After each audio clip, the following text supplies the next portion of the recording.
औरत ने पहली नजर में ही भांप लिया कि राजीव भाई के सिर पर आज कोई बड़ी अनहोनी आने वाली है। उसने एक छोटा सा पत्थर दिया और कहा, इसे हमेशा अपने पास रखना, ये तुम्हारी जान बचाएगा।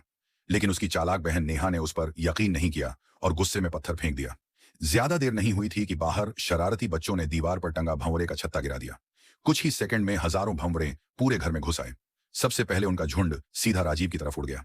बाकी लोग भी थोड़े बहुत डंकों से परेशान हुए, लेकिन राजीव और वह औरत बिल्कुल सुरक्षित रहे।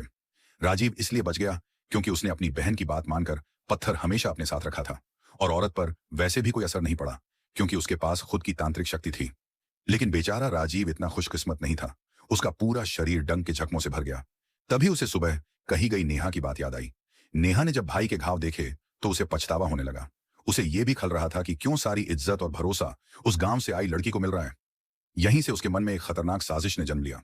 उसे पता नहीं था कि जिस लड़की को वो नजरअंदाज कर रही है, असल में वही इस घर की असली बड़ी बेटी आर्या है। बचपन में वो 4 साल की उम्र में गुम हो गई थी और पहाड़ों पर एक गुरु ने उसे अपना लिया। असाधारण काबिलियत की वजह से उसने सबसे बड़े आध्यात्मिक संप्रदाय गुप्त आश्रम की गुरु बनकर नाम कमाया। लेकिन उस पद की एक भारी कीमत थी। हर गुरु को भाग्य के राज खोलने की सजा भुगतनी पड़ती थी, इसलिए कोई भी 18 साल से ज्यादा जिंदा नहीं रह पाता। आर्या ने यह सच मान लिया था और फैसला किया कि अब वो अपने परिवार में लौटकर अपनी आखिरी जिम्मेदारियां पूरी करेगी।